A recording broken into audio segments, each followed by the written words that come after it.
Amintsikitsika indray tompoko lasitopoko vavy no iarana amintsika ny tokantrano any amin'ity takarivan'ny alatsinainy fa 5 volana novambra 2024 ity manasanao ampanajany zay anaraka hatramin'ny farany fampalalambo vao hatramin'ny farany eto fahita lavitra matv ny tontolo ny fampianarana ambony avy hatrany ny aona tamin'ireo tompona andraikitra eny anivon'ny fitondram-panjakana ny fikambanan'ny mpianatra teny amin'ny anjery manontolo androany nisy ny fiaonana tao anatin'izy ity fiaonana ity moa no nivoahan'ny marimaritra iraisana teo amin'ny rotonta samy manatena nisy ny vahaolana maharitra kosa ny andaniny sy ny ankilany ao anatin'izay Nototosaina androany ny fiaonana teo amin'ireo mpianatra sy ny tompon'andraikitra eny anivon'ny fitondrana mahakasika indrindra ny olana izay mahazo ireo mpianatra amin'izao fotoana izao. Nambaran'ireo mpianatra arak'izany fa afa-po tamin'ny fiaonana izy ireo ary manantena kosa ny hitazonan'ireo mpitondra ny teny nomeniny amin'ny famahana ny olana mahazo ireo mpianatra eny amin'ny anjerimanontolo. Ireo solotenan'ny mpianatra ao amin'ny lalam-piofanana miisa enina ny tonga teny Ambohitsirohitra niona tamin'ireo tompon'andraikitra ny tamin'ny androany. Ny zavatra ny fampiresana atao zany dia mahakasika an'ilay mpianatra na ny metoko zany izy ireo hoe fa tsisy mpianatra hoe gadragadra zany tsony manomboka eto ary tena hoe soranay azy zany fandraisana andraikitra vantana amin'ny fanampiana mpianatra zany fa roa manarak'izay na ny metoko izy ireo tamin'ny 24 heures satria mbola iresaka zareo amin'ny tompona andraikitra eny amin'ny université hoe na ny metoko zareo tamin'ny 24 heures voava le bourse fa ny zavatra somary nampahalelanay mpianatra atao zany dia hoe nisy conseil des ministres tamin'ny alarobia dia na ny metoka ny nanome baiko sy président ny transition zany hoe vahao androany olana io nefa atreto zany ny tompona andraikitra tokony namahan'le olana zay zany mbola tsy nahinona feo ka hoe mampalahelo zany le fomba fiasa raha ataontsika ohatran'izay zany satria napetraka aminao le andraikitra dia tokony raisinao zany le andraikitra rehefa tsy zay zany tokony hoe mieritreritra zany tsika ao anatin'izy ka hoe zahay fa olon-dehibe ny nandray anay olona manana compétence amin'le famahanan'le olana zany fa dia hoe isoranay be da be zany izy ireo fa hoe somary navelom-bolo le fampiresana tato amin'ny fitedihan'ny tetezamita. Na dia nisy aza ny dian'ireo solotenany mpitarika ny mpianatra teny Ambohitsirohitra dia mbola nisy kosa ireo andiana mpianatra izay mbola nanohy ny fitokoana ny teny Ankatso. Tsy nisy ny naratra na ny voasambotra saingy nanaparitaka ireo ankizy ny vorivory tamin'ny alalan'ny bomba mandady sy dranomaso ireo mpitandro ny filaminana.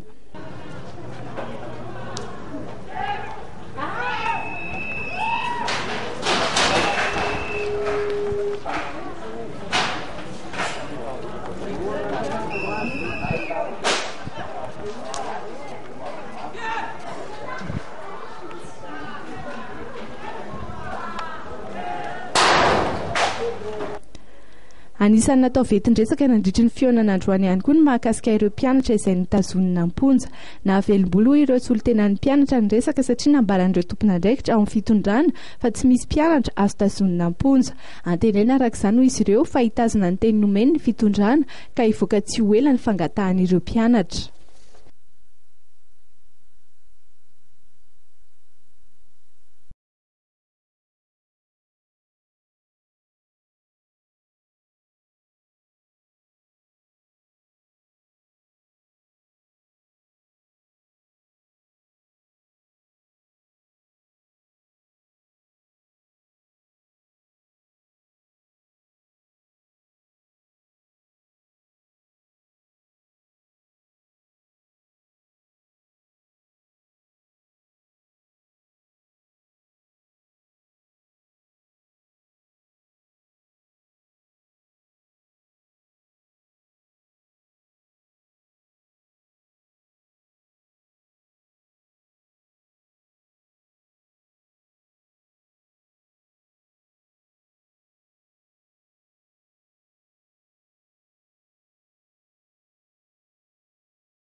araka izany ary dia androany no ny tanterahana teny amin'ny lapan'ny fitsarana nositendry ny fitsarana ireo mpianatra izay nosamborony ny mpitandro ny filaminana tao anatin'ny fifandonana izay nitranga teny amin'ny oniversité n'Antananarivo teny ny talata sy ny alarobia lasa teo. Araka ny fanapahan-kevitra ny fitsarana ary dia nafahana vonjomaika ireo mpianatra izay notanana tany am-ponjana tamora. Nahazo fahafahana vonjomaika ireo mpianatra miisa valo izay niditra amponja vonjomaika atao aorianan'ny fifandonana teo amin'ny mpianatra sy ny mpitandro ny filaminana teny amin'ny oniversité n'Antananarivo ny herinandro lasa teo. Tsy nisy ny didy izay navoaka ny fitsarana tamin'ity vao amoaka ny fanapahan-kevitry ny fitsarana raha ny zava-nisy androany teny anosy dia feno ny efitrano fahenina nanaterahana ny fitsarana ireo mpianatra valo mirahalahy, mpianatra, olon-tsotra ary mpitarika sindika maromaro no tazana teny an-toerana. Fa ny ratsirana mpitandro ny filaminana fa ny manafananan'olona ary fanaovana herisetra no eloka anenjehana ireto mpianatra ireto. Ny alohan'ny fitsarana dia nilaza tamin'ny mpanao gazety ny mpisolo vava ireo mpianatra ny maître Willy Razafinjatovo fa tsy meloka ireo mpianatra valo mirahalahy arovany. Tsy meloko ireo olon'ireo satria ndisy provocation na tonga zao zavatra aseho zao fa tsy hoe avy aminy le zavatra ka noho zay provocation zay misy ny excuse de provocation mety tsy hoe applicable ampiany fa hoentinay satria dans une société dans firenena anankiray hoe firenena mandroso dia tsy maintsy misy les milieux social misy le olona tsy hoe ahinona zavatra mety hoe iaraha-monina.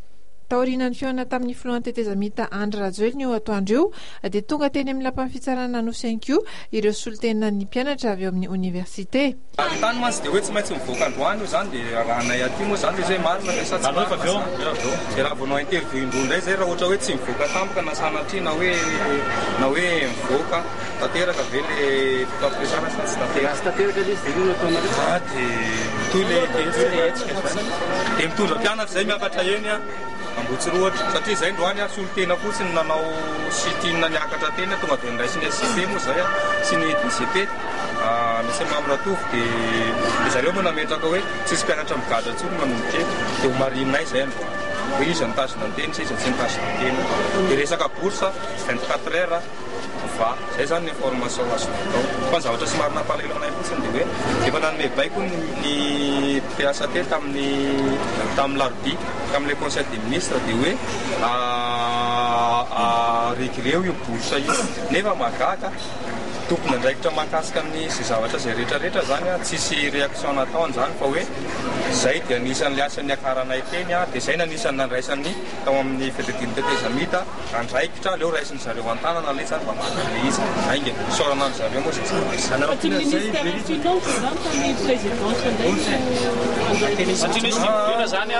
présidence izy ny responsable fokoa zavatra rehetrarehetra misy eto lainga ao ny baiko amidina any amin'ny mpiara-miasa aminazy zany. Milaza ireo mpianatra fa andrasan'izy ireo ny fanatanterahana ny fampanantenana nataony teo anivon'ny fiadidiana tetezamita amin'ny anefanany vatom-pianaran'izy ireo izay voalaza ho tanterahana amin'ny herinandro ity. Andrasan'ny mpianatra ihany koa ny didy avoaka ny fitsarana ny alatsinainy ho avy izao ary miankina amin'ireo ny ho toy ny hetsika manaraka.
taorinany dinikasa izay niarahana tamin'ny tompona andraikitra eo anivon'ny université n'Antananarivo, eo ihany koa ny tompona andraikitra isantsokajiny eo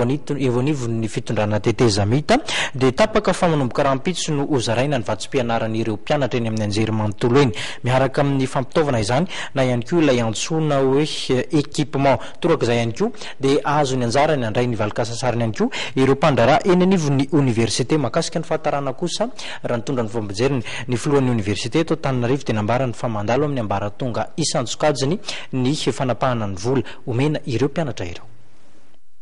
Manomboka rahampitso dia avoaka ny vatsim-pianaran'ny mpianatra miaraka amin'ny fampitaovana. Torak'izany ihany koa ny karaman'ny mpandraraha ao anivon'ny université. Io ny tapaka taorian'ny dinikasa izay niarahana tamin'ny présidensan'ny université, ny sekretera jeneraly ny fiadidiany tetezamita, ny ministeran'ny vola sy ny teti-bola ary ny ministeran'ny fampianarana ambony, araka nambaran'Andriamatoa Andriatsimahavanty Abel, filohan'ny université an'Antananarivo io arivo io teny Ankatso. Tsy mety zao savorivory efa maharitraritra izao ary indrindrandrindra velombelona matetika dia atao anatin'izay contexte ray manontolo zay zany dia tapaka ny tsoaraina taorian'ny fivoriana dia alefa ny fitorana fiobea ny vola ahafahana mandohan'le bourse ray volana sy ny équipement ho an'ny mpianatra ary manarakarak'izay dia tonga ihany keo anatin'ny compten'ny agent comptable université androany ny karaman'ny PAT tamin'ity volana octobre itika. Raha ohatra zany ka ny fandaminandraha teo ary zay mbona mahita anay ato amin'ny fitantan'ny université na dia efa somary maizimaizy na raha androany dia mandamy masa zany zay mba ahafahana mandohan'ny bourse ny mpianatra manomboka rapitso. Tsorona aminareo fa efa ela nangatana ty zavatra ty fa ny zava-dehibe moa zany dia tonga any le izy tsorona aminareo ihany koa fa mbona betsaka ny problema sy olana ety amin'ny université kanefa araka ny dinikasa natao ny tsimaraina re zareo tao amin'ny fitondrana foibe dia fa vonina mihitsy ny anokana fotoana mihitsy ahafahana midinika sy mandinika an'ireo olana marobe mintsady ety amin'ny université. Mikasika ny fahatarana ny fandoavana kosa dia nilaza ity tompona andraikitra ity fa mbola mandalo ambaratonga ambony ny teti-bola vao tonga ny anivon'ny université. Nanamafy ihany koa Andriamatoa Andriatsimahavanty Abel fa mbola mila miroso amin'ny aménagement budgétaire ny fitondram-panjakana mahefa vao afaka aloha avokoa ny ambom-bava rehetra.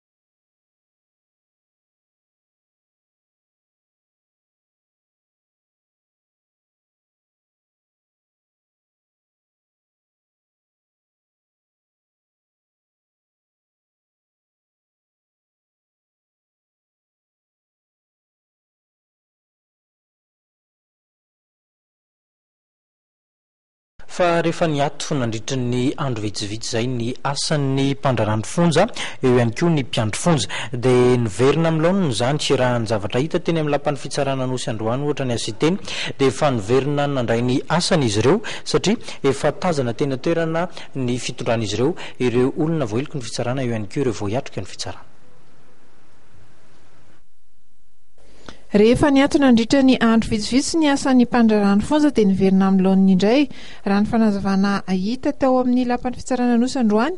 dia nitatitra ireo voapanga na ireo voasazon'ny fitsarana ny mpandrarany fonja araka ny fampitambavao avy amin'ny sendika ny mpandraraha ireo manomboka omaly dia azo atao ny mamangy ireo voafonja mamita sazy inivon'ny fonja samihafa manerina ny Madagasikara. Raha saivina ny herinandro lasa teo dia nisy ny fiantonana ny asan'izy ireo noho ny sinamanizy izy ireo izay enotazomin'ny zandarmaria taorian'ny raharaha tentsiadana izay nitranga ny alarobia 1 oktobra teo. Ny mpandrarany fonja izay nahafahan'ny fitsarana ny asabotsy lasa teo ihany koa antony izay nandraisan'izy ireo indray ny andraikiny sy ny verenana amperinasa indray nanomboka omaly.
eo amin'ny tontolon'ny fitaterana kosa mbola resabe mandeha amin'izao fotoana izao no mahakasika ny fampiakarana ny sarandalana ho 700 ariary nangataka fionana tamin'ny ministra ny fitaterana mahakasika n'izay fiakaran'ny sarandalana ho 700 ariary izay ary ny fikambanana mpiaro ny zony mpanjifa hatramin'izao anefa dia tsy mbola nahazo valiny mafapo izy ireo ary mieritreritra ny anatanteraka etsika raha tsy miverina amin'ny laoliny ny sarandalana izany hoe miverina ho 300 ariary mialohan'ny zoma ho avy zao. Nangataka fionana tamin'ny ministra ny fitaterana ny fikambanana mpiaro ny zony mpanjifa mbola tsy totosa moa izay fionana izay tamin'ny androany ary nambaran'izy ireo fa farafahatarany amin'ny alarobia izao izy ireo no horaisiny eveny amin'ny niveau ministera. Anisan'ny fangatahan'ireo mpiaro ny zony mpanjifa arak'izany ny tokony hitazonana ny sarandalana ho 300 ariary. Io zany ihany zavatra tsotra ny angatanay ny janonana sarandalana aloha 300 ariary. Tsy maintsy mandray fepetra zany ny fanjakana inona no ataony hitazomana io sarandalana 300 ariary io. Isorana aloha izay manao 300 ariary ary tenenina koa izay manao 700 ariary fa ampidiny io avereno amin'ny teo. Na izany na tsy zany nefany a tsy maintsy atao koa ny fampahafantarana ny olona ny andraikitry ny société civile rehefa misy zavatra ohatr'izao. Atraiza dia manao ny interpellation fanjakana. Ka ao anaovana interpellation fanjakana zay zao raha ohatra ka tsy mihaino anay izy dia tonga ny amin'ilay dingany amin'izay amin'ilay action citoyenne non violente. Fa alohany atongavany amin'izay tsy maintsy misy ambaratonga aloha dingana atao vao manao an'izay zavatra izay. Tsy ny mpitatitra rehetra moa amin'izao fotoana izao no mampiatra ny sarandalana ho 700 ariary fa mbola misy ireo mitazona izany ho 300 ariary. Isan'izany ny zotra raika amin'ny 50 izay mampitoy ny akadom-bahoaka sy ny eny amin'ny 720 hektara. Aloha dia mbola sakan-dalana tokana ihany 300 any. Mety efitrefitra nampiakatra izay tsy mampiakatra izay kadom-bahoaka anosokina amin'ny safiafiloha andavamamba sosantsy. Misy tafadalana? Tsisy, misy tsisy ka tsisy mihitsy. Tonga dia miandreto mateo amin'ny lavasy tena. Nangatahan'ireo mpiaro ny zony mpanjifa vahaolana mialohan'ny zoma izao ny olana mianjady amin'ireo mpanjifa mahakasika ny fiakaran'ny sarandalana. Ary raha tsy misy izany dia hisy ny hetsika fampanenoana laklosy izay ho tanterahan'izy ireo ny asabotsy izao.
Izay ny eo amin'ny lafin'ny fitaterana fa taorian'ny fanafiana ny tranga teo amin'ny Accès Bank teny Andraharo ny alarobia lasa teo kosa dia nanapa-kevitra ny APB na ny fikambanan'ny banky fa anakatom-baramvarana izy ireo ho amin'ny rahampitso amin'ny 12 ratandro kosa raha ny fantatra vao iverina amin'ny laoniny ny asa izay andreketany ireo mpiasa ny anivon'ireny banky samy hafa ireny ho amin'izay rahampitso izay ihany.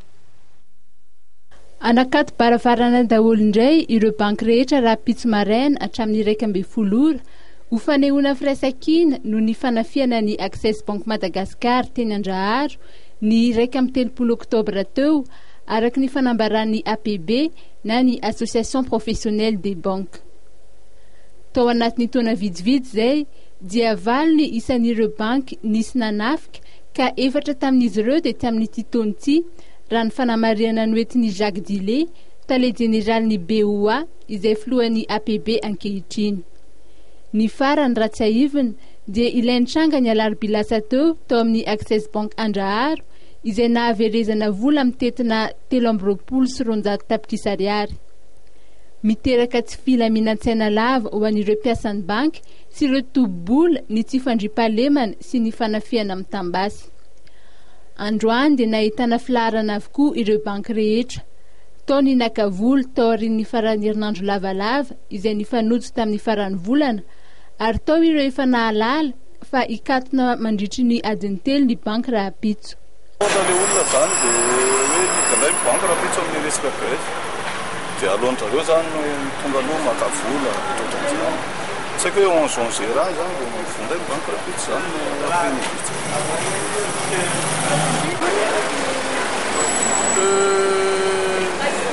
Ahoana moa zany? Tsy dia misy ambara loatra fa samy raika ambin'ny folo. Tsy dia misy ambara loatra fa tena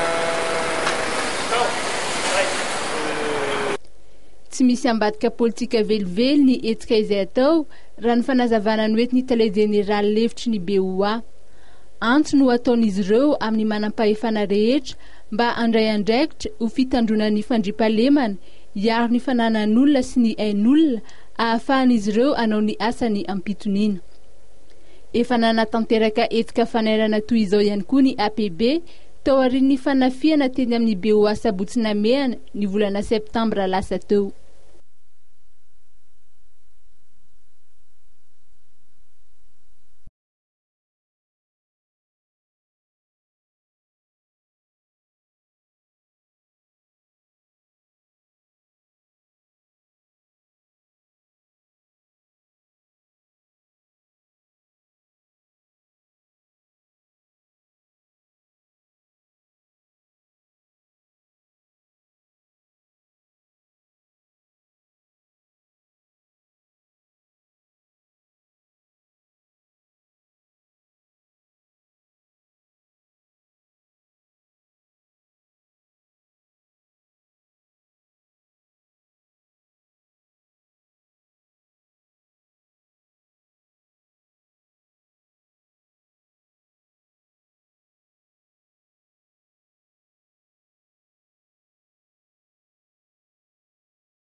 Tontolo politika kosa nandroso tamin'ny fionana niarahana tamin'ny mpanao gazety Androany ny komity mpanaramaso ny fanatanterahana ny sorodalana fotoana izay nitondran'izy ireo ny fomba fijeriny makasika ny fametrahana ny FFM izay rafitra voatondra ao anatin'ny sorodalana kanefa mbola tsy voapetraka mandraka kehitriny. Ny antsiprimba avao.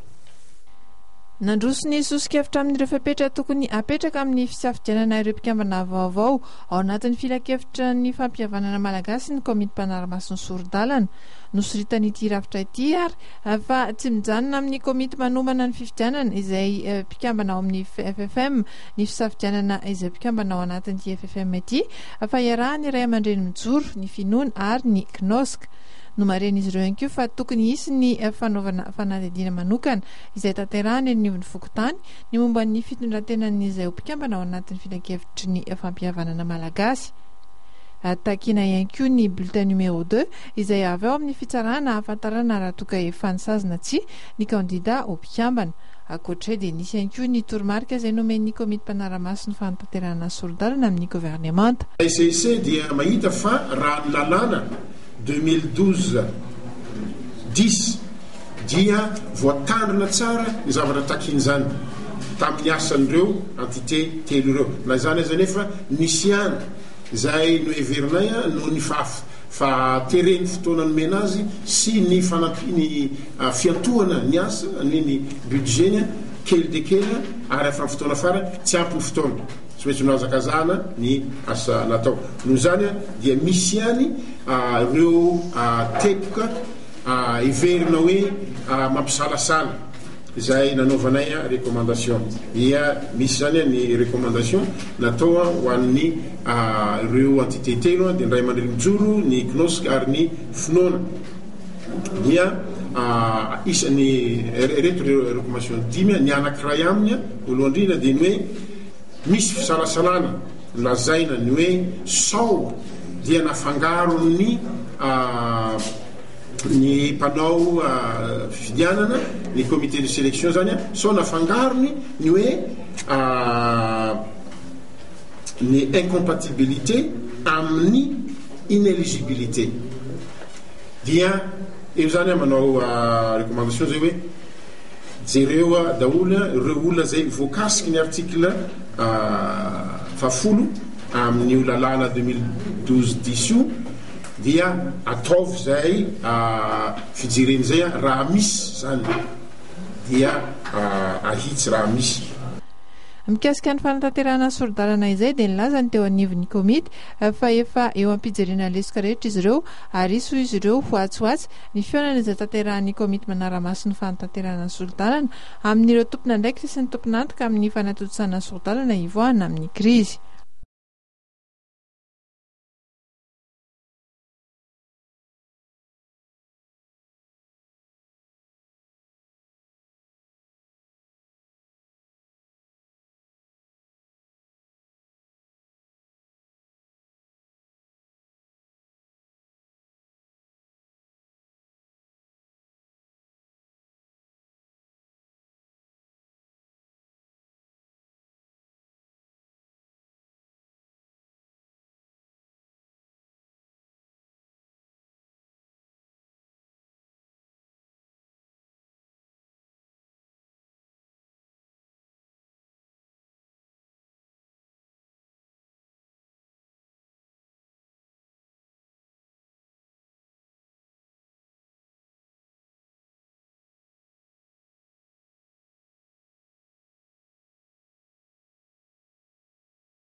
ao anatin'izay fiomanana amin'ny fifidianana izay dia nanomboka ny voalohan'ny volana oktobra lasa teo ratsaivana ny fanisana ny mpifidy isa-tokantrano izay nitanterahany teo anivon'ny senit hatramin'ny faran'ny volana oktobra lasa teo moa no fepotona napetraka ao anatin'izay fanisana ny isa-tokantrano izay raha ny zava-misy eny anivon'ny fokotany anefa dia tsy mbola vitatra amin'ny farany izay fanisana ny isa-tokantrano izay zany hoe mbola mitohy ny fanisam-bahoaka eny anivon'ny fokotany sasasasany eny. Mbola mitohy ny asa izay tanterahany mpanisa mpifidy raha ny zava-nisy eto amin'ny fokotany Andavamamba Anjesika voalohany amin'ny ankapobeny dia mpifidy 920 isan'andro izany hoe 220 isaky ny mpanisa mpifidy no voasoratra ao amin'ny karine fanisana mpifidy no ny eto amin'ny fokotany Andavamamba Anjesika voalohany beponina araka ny fanazavana dia mbola ny 520 isanjato ny asa fanisana mpifidy ihany no vita eto amin'ny fokotany ity ary miditra amin'ny dingana fanaovana fanamarihana ny mpidy voasoratra anarana na ireo izay mbola tsy nafeny taratasy fanisana mpifidy ny tompona ndraikitra. Fokotany Andavamamba Anjesika voalohany dia ny asa rehetra zany zao dia efa vita daholo izany hoe 85% ny fanaovana ny lisam-pifidianana no efa vita fa ny fanamafisana sisa ny hoe misy toerana hoe mbola tsy nahavita sy ny verification an'izay zavatra izay sisa no ataony mpanisa mpifidy eto aminay dia ny tokony ataon'ilay olona mbola tsy tafiditra anaty lisam-pifidianana zany dia manantona ny aty amin'ny fokotany dia ny aty amin'ny fokotany indray no mandray an'ilay anarana mandeha foana na dia efa tapitra ny fanisan'ny senitany anara-mifidy dia mbola mandray an'ilay izy mifokotany.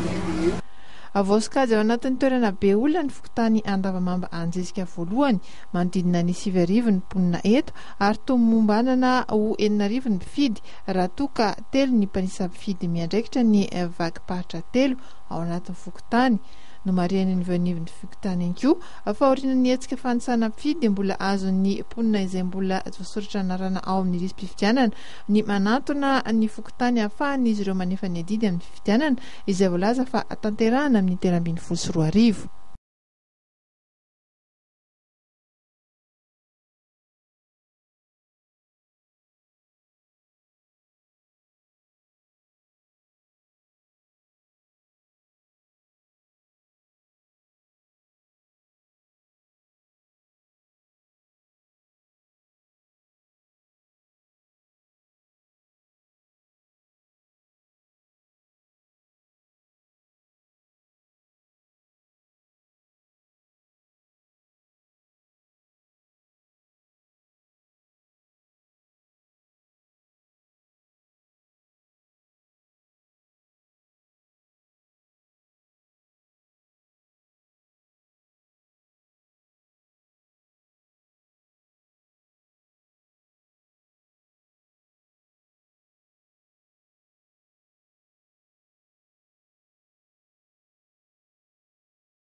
mialohan'ny congrès national izay tanterahana atsoatsy dia niroso tamin'ny fanatanterahana ny congrès paritra ny antoko apela manao politika na ny AMP nanomboka ny farany herinandro lasa teo ny faritan'ny Tomasina teo aloha izay ahitana ny faritra Atsinanana Analanjorovo eo ihany koa ny faritra Alotra Mangoro no nanamboan'izy ireo izany fitsidiham-paritra izany. Ny faritany Tomasina teo aloha ahitana ny faritra Antsinanana Analanjorovo ary Alotra Mangoro no nanomboany antoko ampelamanao politika na ny AMP ny congrès partany ka notanterahany asabotsy 3 sy alady 4 novambra lasa teo zany. Maneho ny fametrahan'ireo ratsa mangeka manerana ny faritra Roamborampolo eto Madagasikara ny antoko amin'izao fotoan'izao. Araka izany dia miopana feno tamin'ny fampahafantarana ny antoko ny fototra ijoroany latendra matofoloan'ny AMP tamin'ity congrès ity. Nisongadana ary famivony miraleta sy fandraisana anjara vehivavy amin'ny fitantanana sy fanapahan-kevitra momba ny firenena ny antoko. Ho azy mifameno tanteraka ny lasy ny vavy eo amin'ny lafiny fandraisana andraikitra sy fampandrosoana ny firenena. Zao nefa ny zavatra hita i vehivavy io koa karaha lilahy mbo tia tanindrazana. Io vehivavy io koa karaha lilahy manana traikefa, manana aizatra, manana finiavana ahafahany manompo ny tanindrazana. Porofo mitongo mitehaka amintsika zao, porofo mitohaka amin'ny tenda fa raha amin'izao fotoan'izao jerevantsika ny tenako moa zany filohan'ny be ny tanàna vehivavy manerana amin'ny Madagasikara filom-boninahitra dia zara raha misy 300 ny be ny tanàna vehivavy manerana amin'ny Madagasikara. Inona ary zany nampatonga an'le hoe natao ampela manao politika ny anarany dia mety amin'ny taminareo hoe tsy misy lehilahy moa zany ao anatin'le ampela manao politika satria le anarana hoe ampela manao politika dia ho aza vaiko eto ny antony naninona natao hoe ampela manao politika. Tamin'ny etombohany izay madame Zorimaine natao kaiky moa zany anisan'ny mpanorona ny antoko tamin'izany fotoan'izany 220 vehivavy zay tamin'izany. Vehivavy na tsiaro hoe zay mba hita hitondra ny anjaranay amin'ity tany sy fanjakana ity kanefa zay karaha ilikilika. Ho an'ny AMP ny firosoana fifidianana ihany no an'lala tokany vao Madagasikara amin'ny krizy izay lalovany amin'izao fotoan'izao. Ny fifidianana izay ho azy dia tokony hitondra amin'ny valim-pifidianana marina sy azo antoka ary ekeny rehetra ary indrindrindrindra hanampy an'i Madagasikara hiala amin'ny fiverimberena ny krizy. Isan'ny sosokevitra narosiny mpizaika tamin'ity congrès ity moa ny tokony rotsandra matoa Brigitte Rasamuel amin'ny fifidianana filoham-pirenena amin'ny taona 2024. raha nanontaniana mahakasika izany tena dia nanambara fa ny fekevitry ny kongresy nasionaly no amaritra izany. Kongresy izay heverina tanterahana atsoatsy rehefa vita ny kongresy paritra tanterahana amin'ireo faritany enina teo aloha.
totosa atao amin'ny lapampanjakana tsy mba zaza kosa ny fionana teo anivony mpikambana anivon'ny kongresy ny tetezamita sy ny mpikambana anivon'ny gouvernemanta tao anatin'izany fivoriana goavana izany no nahafahana nametraka fanontaniana anjatony ho any an-daniny sy ny ankilany akon'izay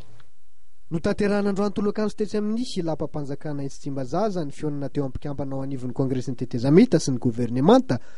nandritra ny fivoriana azo otrehany rehetra fantatra nandritra ny fotoana izay nitarian'Andriamatoa Rakotoarivilomamy filohan'ity androm-panjakana ity fa fanontaniana misy sy 2020 no napetraka ireo vondrona parlementera misy 13 ny iray kosa tsy nahatonga fanontaniana plasy tokovavy mitondray ny fivoriantsika fa miarabantsika rehetra tonga manatrika izao fotoana androany alatsinainy tolakano izao tolorany raba toy izany ihany koa Andriamatoa Prime Ministre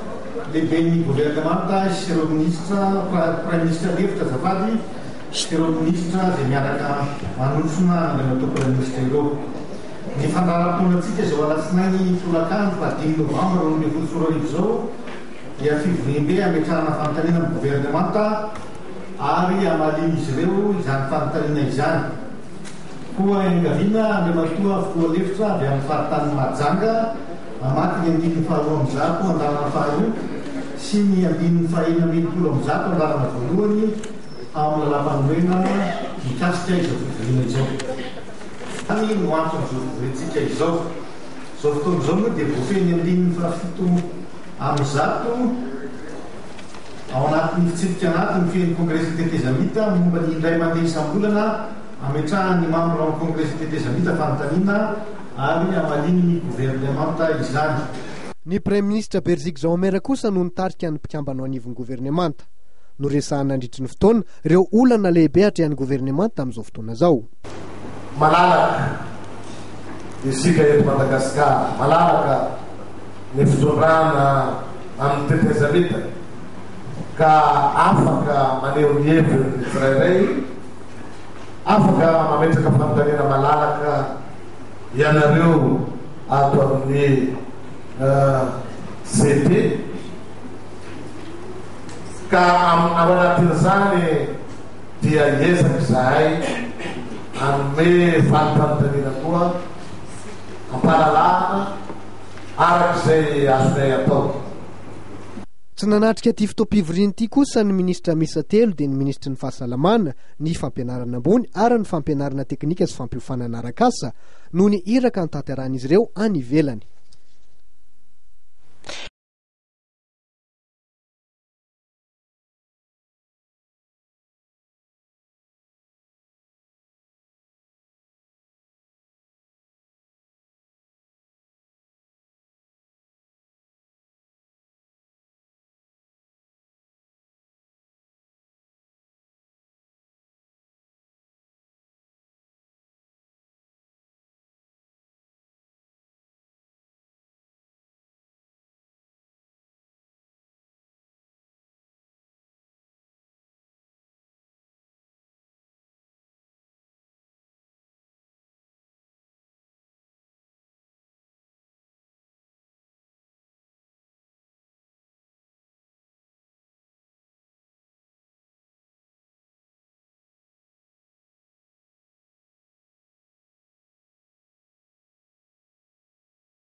lafa mavoafa tanteraka kosa indray anisany ametrany mpiasa-panjakana fanontaniana ny mahakasika ny fanatsarana ny tombontsoany izy ireo efa notapahana nandritra ny fionamben'ny mpiasa-panjakana teny vato moa izay ny minisitra Tabera Randriamanantsoa ihany koa dia tsy mikely soroka amin'ny fanatanterahana izany ny akombavao. Tsy raraka an-tany ny feikevitra izay nivoaka nandritra ny fionamben'ny mpiasa-panjakana teny vato araka ny nambaran'ny ministry ny asa-panjakana ny asa ary ny lalàna sosialy Tabera Randriamanantsoa. Araka ny nambaran'ity ministra ity dia efa eo am-panomanana ireo volavolan-dalàna samihafa momba ny fanatsarana ny asa-panjakana ny ministera tarihany ary ny talata 13 novambra ho avy izao no aroso eo anivon'ny filan-kevitry ny gouvernemanta ny volavolan-dalàna momba ny fantsina ny grille indiciaire ny fanampiana amin'ny hofatrano ny mpiasa-panjakana ary ny volavolan-dalàna momba ny voina amperinasa. Iny zavatra izy natao anaty pobely akory fa voalohany aloha ny resiny fitondram-panjakana narano fitondram-panjakana akaiky misy matona danina vola 500 millions de FMG 100 millions d'ariary dia ny fitondram-panjakana zany tena izy rakaiky ny mahasoa ny fonctionnaire asika ary voalazako fezay moa isan'andro na mikabara izy na mikabara ny fonctionnaire asika malagasy dia miaina amin'ny oxygène. Io zany fonctionnaire tena farana ambany misy aty an'Afrika sy voakarakara satria ina ny antony ny texte rehetra amin'ny réagir amin'ny feny fonctionnaire asika ty retard be sy miova fa tamin'ny 1960 66 dia sy mitombona sona amin'izao avanin'andrena asika zao zany ka izay zany mahatonga ny fonctionnaire io zany manao grève asia mitaitaina ka mandeha miasa ka am'izao zany dia isorana zareo fonctionnaire nanapa-kevitra tamin'ny 7-8 teo zany nanao le résolution ka am'izao zany amin'ny talata zany amin'ny talata herin'ny rapiso dia efa alefanay amin'ny gouvernement eny zany ny grille indiciaire ny alignement de grille indiciaire zany zay ny volavolan-dalàna voalohany. Volavolan-dalàna faharoa dia ny logement ny indemnité de logement satria ny indemnité de logement sika hoe 14 000 ariary amin'izao fotoana zao aiza koa Tananarivo na mifaritany ho 70 000 FMG ho trano ny fonctionnaire nefa ny mampalahelo misy sasan'ny fonctionnaire mandray indemnité 1,5 million misy mandray indemnité 500 000 efa samy fonctionnaire donc io zany dia ho ataonay zany amin'ny herinandro koa zany miaraka daholo koa mivolavolan-dalàna momba ny grille indiciaire sy indemnité de logement ary ny accident de travail. Volavolan-dalàna telo hafa ao anatin'izany anko ny volavolan-dalàna momba ny etra alaina amin'ny mpiasa-panjakana sy ny momba ny fiatonana ny saran-dalana no atotry ny ministera ny asa-panjakana ny asa ary ny lalàna sosialy amin'ny filan-kevitry ny gouvernemanta ny herinandro 20 novambra. Everina hoy ny ministra fa vitaina hatramin'ny volana janoary 13 ny fandiniana ireo volavolan-dalàna samihafa ireo. Akoatr'izay dia namafisy ny ministra Tabera Randriamanantsoa ihany koa fa ny fitondrana voafidim-bahoaka no anatanteraka ny fanatsarana ny tombontsoan'ny mpiasa-panjakana ary anisan'ny ezaka tanterahan'ny gouvernemanta ny ampidirana ny fanatsarana ny tombontsoan'ireo mpiasa ireo ao anatin'ny teti-bolam-panjakana 12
nahazo fototravitrasa vaovao eto manatsara ny fambolena ny komina Manalalondo ao anatin'ny distrika Anarivomamy faritra Itasy. Fototravitrasa izay toadrano moa izy ity ahafahana manondraka voly amin'ny tany maro dia maro. Fanohanana avy amin'ny PSDR no ahafahana nahazo ity fototravitrasa ity sy ny sabotsy lasa teo no fitompanokanana izany fototravitrasa goavana izany.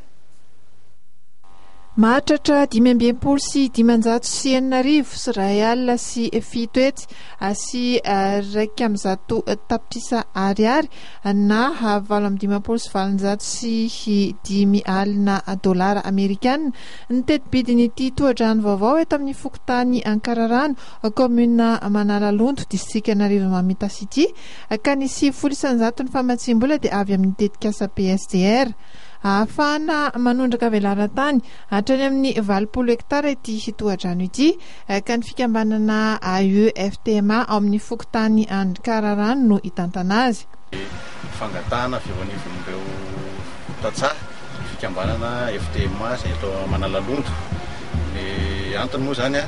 dia noho ny tsy fampiany rano amin'ny famokarana izay ataony zareo dia izany hoe fa nanao ihany zareo barazy netim-paharazana zany fa ny olana zany isaky ny misy rano be zany dia lasa ny rano foana le izy dia voatery manamboatra mandahatra le vatony le zareo dia tsy tonombana zany ny fomba fahazahoana le rano hoentina amin'le fambolena. Ny tombony azon'ny tantsaha aloha zany dia eo amin'le resaka fambolena afaka manao fambolena indromy ataona aloha zany zareo voalohany indrindra dia eo amin'le resaka rano koa zany tsy misy tsony le tsy fampian-drano zany fa tena afaka manara-po tanteraka zany zareo amin'le vavi-tany zao azao dia ny velara-tany izay volen'zareo zany mitombo avoheny koa zany izy am'izao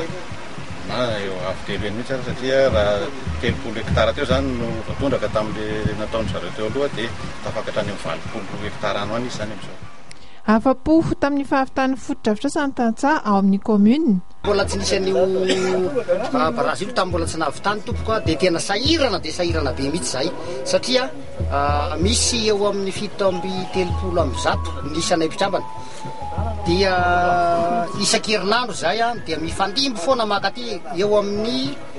20 raha ohatra mandeha talata dia mandeha indray sabotsy 20 koa dia mifandamina ohatra zay foana andrefany tsy misy rano tanteraka ary vokatra inkoa dia tsy lavorary ary raha tokony apakatra taonina ray zao zay tamin'izany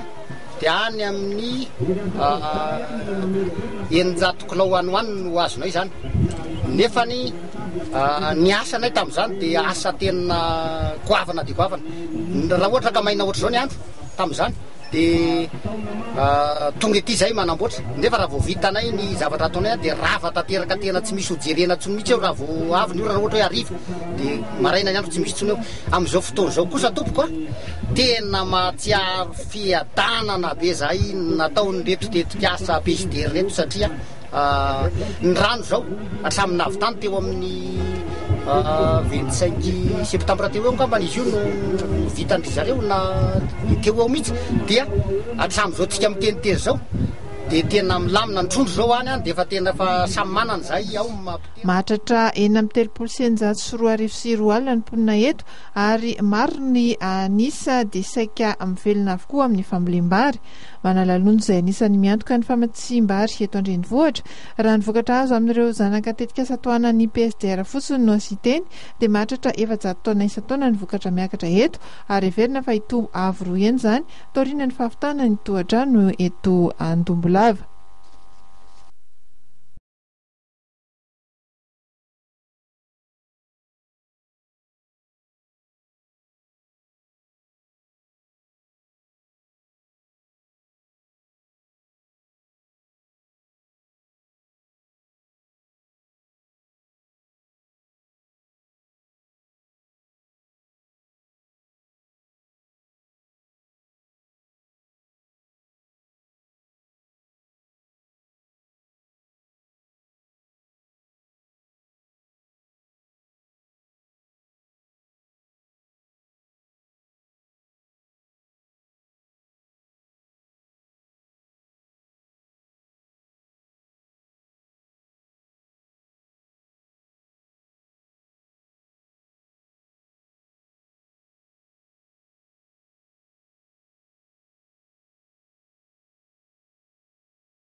ny tsingerina omaly kosa ny tsingeritaona ny filompanorona ny antoko arima dia ny amiraly ratsiraka izany fotoan-dehibe tokoa no notanterahana omaly satria araka ny fafanaony isan-taona moa dia misy ny afatra izay omeny amin'ny vahoaka malagasy tsy akanavaka io ihany koa ny fandraisana anjara nyreo ao anatin'ny antoko izay tarihitsy dia ny ao anatin'ny antoko arima izany isy ihany koa ny fanapahana mofomamy tao anatin'ny ty fankalazana ny tsingeritaona ity nakalazaina omaly ny fitsingerenany taona amin'ny filompamorona ny antoko arima sady filoam-pirenena teo aloha Andriamatoa Ratsiraka Didier ny fampitona tetsy amin'ny foiben'ny arima etsenozy zato arak'izany ireo mpomba azy ilanonana noho ny fahatratrarana ny fahaenina amin'ny fitopolo taona na aterahan'Andriamatoa Didier Ratsiraka fandresaka mivatana tamin'ireo mpomba azy ihany koa ity filoam-pirenena teo aloha ity fantatra nandritra ny fotoana fa ody Andriamatoa Ratsiraka Didier rehefa misy trano ivatanana na maintso toy ny charbon na fotsy toy ny lamba mia io fa tiany la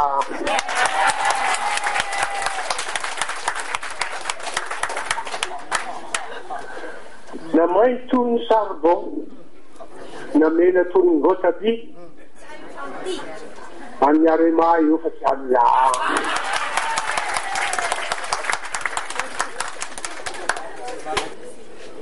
zay noelona rabe avana masakaiza fa manina nareo zahay efa teody any tanindrazana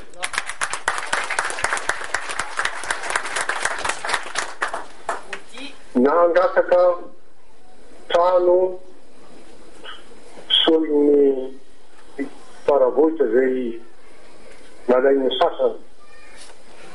tamin'ny roa amby sivifolo sy roa arivo hatram'izao mbola tsy azo am'izany na dia efa nampanentenaina azy tsy very toky nefa niteraka na zany fa satria manana zahay ngomana zahay dia mitady hevitra mitady lalana mba hiverena anaingana any an-tanindrazana izao ny hevitra mba hitanay menakavy atao debaka atao antoka ny trano ipetrahanay aty Paris indramboly zahay azahoana vola iverenana any Madagasikara mba hafahana miara misalahy aminareo manao saina miara mandinika soroka miara milava tanana miara mibata hitady vahaolana tazao krizy mampitenimona ny firenentsika izao mikasika ny toedra raha politika dia nilaza kosa ny antoko arima fa tsy mahavaolana ny tonyzotra fa ny fionana tampony no anika vahaolana tokana ary tokony hirosoana mialohan'ny nanatanterahana ny fividianana eo zany manapa-kevitra zay ary zay ny lazako telo hoe tsy fanapa-kevitra am'izany no arahany rehetra fa tsisy hoe nity andeha no nity ndeha no zavatra zao fa zay fanapa-kevitra am'izany no arahany rehetra ary ekeny rehetra iny dia andray anjara ve ny movansaratsiraka raha ohatra ka zay no fanapa-kevitra iny zany hoe condition apetraka reo zany conférence sommet io amin'ny fandraisana anjara anareo amin'ny fifidiana zay efa niteny ary efa nambarako foana ny hoe tsy tanjony mihitsy ny izy amin'ny fifidiana zany fa fifidianana tsy azo azokazana koa ny fanatanterahana azy tsy maintsy fifidianana aoriny ny fifampidinihana fifampiresana ary fifampihavanana la zavatra alohan'izay ny zavatra ataonao mbola korotana zao tsika rehetra samy mahita zavatra misy etony sy firenena samy maretsika rehetra amin'ny anao manjery tsy anazava zany eto samy maretsika hoe azo tanterahana ve zany fifidiana zany azo atao ve zany fifidiana zany ohatra ozy ny conférence sommet karaha misy conférence sommet ka ohatra conférence sommet atao zay fifidiana zay a karaha zay ny tapaky ny besy maro ny fanapa-kevitra zany dia rahana manatao teraka nanamarika ty lanonany ity ny fandidinany mofomamy fahatserovana ny fitsingerenany taonany amiraly Didier Ratsiraka